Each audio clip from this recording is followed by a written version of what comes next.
This is Orlando Sentinel Now. Hello, it's Tuesday, August 3rd. Rich Pope here with Dwayne Bevel, Ryan Gillespie, Scott Maxwell. They have our topics we're going to touch on. We're going to talk about prescription drug costs. We're also going to talk about COVID numbers and a Disney at 50. We're going to start here with Ryan Gillespie. We're going to talk about that unfortunate news we're seeing. COVID numbers on the rise and a testing site opened up today. What's going on, Ryan? It's not great when it comes to our situation here. COVID-19 in Orange County, it's back. If we can even say it was ever gone, and it's here maybe in the biggest numbers we've ever seen. Last week was a time for a reality check for our community. This week, much like 90% of all communities in the United States, our coronavirus cases are continuing to rise, and that signals an urgent need for our residents to get vaccinated. Since our last press conference, Advent Health moved to what they call black status, which means they are deferring non-emergency surgeries throughout their hospital system. And that is really tragic for all of our community. The hospital chain is moving from in-person visits to virtual visits for COVID-19 patients, and other hospitals have announced something similar as well. Last week, Orange County had 7,544 new cases.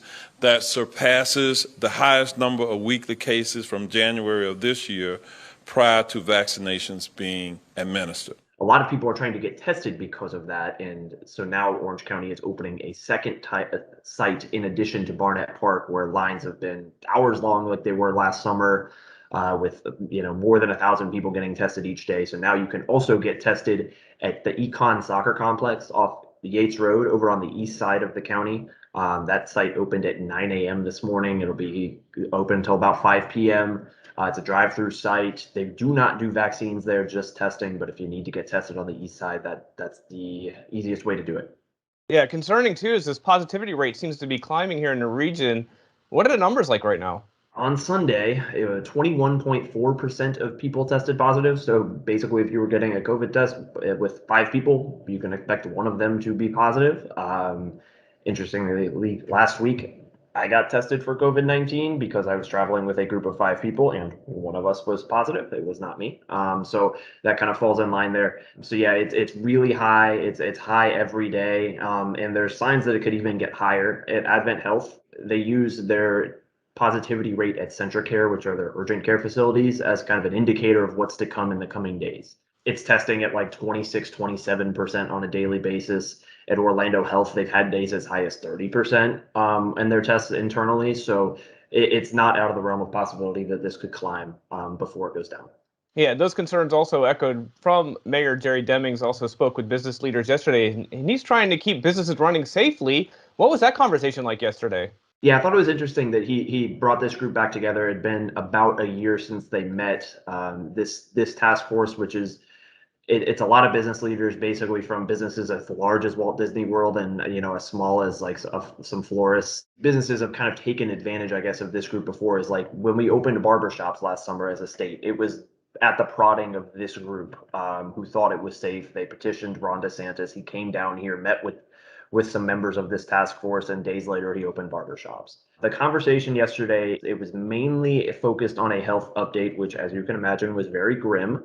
But then there was some discussion among some of these businesses, really where they go from here to boost vaccination rates. There was talk of some places that have offered incentives, cash, days off, company time to go get the vaccine. In other cases, it was a guy named Jesse Martinez. He's the general manager of the Alfond Inn, was talking about how he's always sending his staff articles about, vaccine safety, and thinks it's, his responsibility and people like his responsibility now to kind of lean on their unvaccinated staff and help them get comfortable with the shot, overcome fears, hesitancy, whatever that may be, to drive these numbers up. We're kind of at that stage now where in a lot of cases, you're either going to get it or you're not. So if there's hesitancy, maybe a coworker is an easy person to lean on to get the right information in front of you. Yeah, with that hesitancy, there's also been pushback. There were some protesters, group protesters saying, we can't push this on people.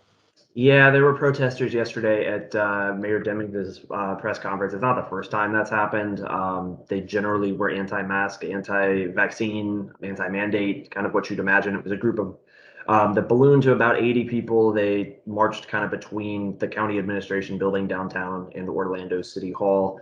Something that I thought was worth noting is they were basically protesting Mayor Deming's mandate to county employees that he issued last week to get the vaccine and to wear masks. Most, if not all, of the protesters are not county employees and not under said mandate, which I thought was interesting. Many of them were from places like Volusia County, Lake County, people who Mayor Demings has no authority over anyway. So I think that's worth noting. But these kind of decisions are always going to be controversial.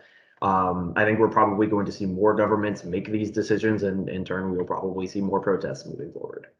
All right, Ryan, of course, appreciate that one. You could go to orlandosentinel.com right now, read more updates on that. And as news continues to unfold, stay with them. All right, here we go. Go here to Scott Maxwell. We're going to talk about prescription drug costs here in Florida, and an option to go to Canada seems to be in the works. Sounds like a good thing, Scott. What's going on? Florida is sort of at the forefront of the effort to import Canadian drugs, and Ron DeSantis has been pushing this for a while, and now he has the support of Joe Biden. There's a couple other states that are talking about it, but everyone seems pretty excited about the notion of getting the cheap drugs that Canada has to offer to solve the problems of high-cost drugs here in America. Yeah, I said it sounds like a good thing, but I have a feeling you have a different take on this one. Well, I think everybody would like lower drug costs. It just seems, in a basic word, pretty simple-minded. I'll put it to you this way, Rich. If I found a way to keep my lawn nice and lush, and you as your next door neighbor, you might look over at me, would you do one of two things? Would you say, hey, how did you make your lawn nice and lush so I can do the same? Or would you just say, hey, why don't you come start doing my lawn for me?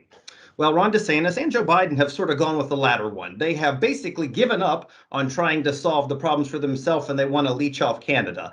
And while it seems like a simple idea, it's pretty wildly impractical. Canada, first of all, is a country that is smaller than the state of California. They do not have enough drugs. But the bottom line is that particularly here in Florida, where the legislature passed a bill backing this idea, the lawmakers really do not want to talk about the key thing, and that is how Canada brings their drug prices down. And they do so through pretty heavy government regulation and price control, something that politicians in this state hate, and yet they seem to want the fruit of the spoils.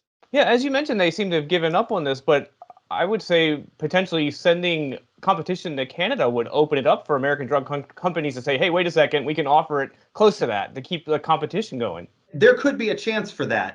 Once again, if Canada would let it happen. And the other problem here is that Canada has absolutely said they're not going to let it happen. I talked to one law professor at the University of Ottawa. He's a professor of law and public health. He had this take on it. He said, with all due respect, solve your own problems. And that was sort of his takeaway. He said, you see what we do. We have price controls. You can do this too in America if you want to. American politicians don't seem to want to. And that's why I'd submit we've sort of taken the lazy way out, where we have far left liberals, sort of Bernie Sanders and Elizabeth Warren. They've been pushing this idea together. And now we have sort of the far right with the legislators and Ron DeSantis saying they want this idea. It's not happening. It's probably not going to happen. And it's sort of what they do to push a shtick, and so, instead of an actual solution. In fact, Governor DeSantis calls this Canada's healthcare system socialism, but he wants the drugs of that, what he calls a socialist society. Is there a reason why there seems to be that give up? I know you mentioned there's one side pushing, one other side pushing, but is it just it's just too entangled, too hard to unwind? Is there a reason for this? Yeah, I think it's all of what you just said, Rich. I look at prescription drug prices and healthcare a lot like immigration. These are both issues that really are solvable if politicians from both sides would to get together, but they can't seem to do it. And in this case, there's a lot of heavy lobbying. The pharmaceutical industry goes really hard because they want to keep prices up high. And in fact, they've started a campaign that says, you don't know, maybe these drugs are dangerous, as if Canada's got some Lipitor that's toxic once you take it for for some reason. So there's lobbying pressure. There's politicians that don't want to get together. And it's really just the status quo. I think this would be solvable, but as long as there are sort of these easy sort of fake solutions out there, we see politicians on both sides touting that instead. All right, Scott, good job on that one. You can read about his column right now on OrlandoSentinel.com. We're going to move forward here to Dwayne Bevel, and we're going to talk about a huge part of Disney in their 50 years here in Orlando, and that's the cast members. And you had a behind-the-scenes look at their nameplates, obviously a signature part of cast members there. And how did that go? Right. So I wanted to write about the history of Disney World name tags, and suddenly it ended up being the future as well.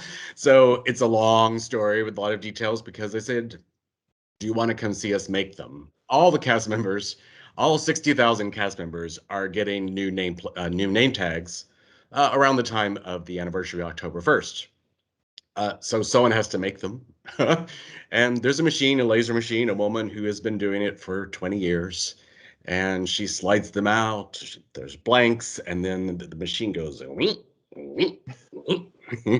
And it does 120 at a time. It takes about 15 minutes. Then she has to put the pin on the back, or someone does.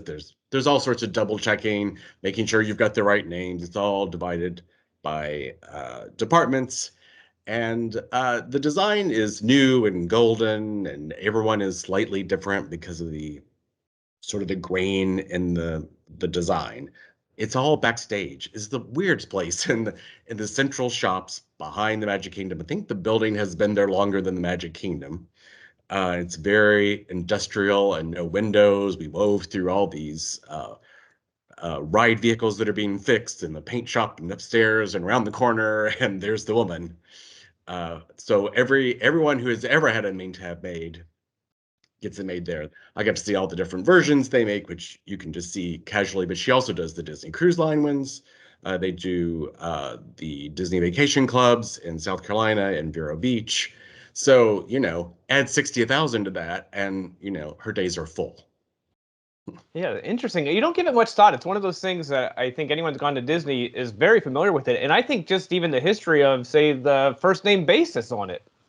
Right. When Disneyland first opened, they didn't really have name tags. They had badges. It was kind of like staff. It was like, well, Disney World had your employee number, on your badge, not your name.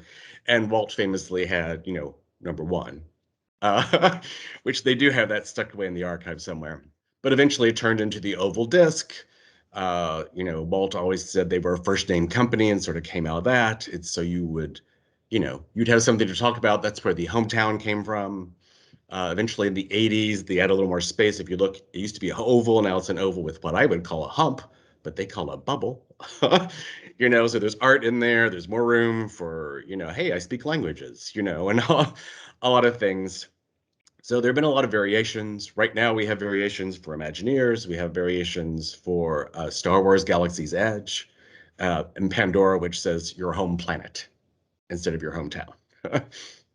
All right. Well, that's an interesting one. You can look into that one right now on OrlandoSentinel.com from Dwayne Bevel. And I'd have to say, for theme park coverage, he's our number one. We're going to get you a plate like that, Dwayne. Appreciate that. All right. Well, you can go ahead and look into that. But we're going to push pause for today. Appreciate you being with us. Until next time, I'm Rich, Dwayne, Scott, and Ryan. Everyone have a great day. We'll see you tomorrow. Watch Orlando Sentinel Now live every weekday at noon on our Facebook page and on OrlandoSentinel.com.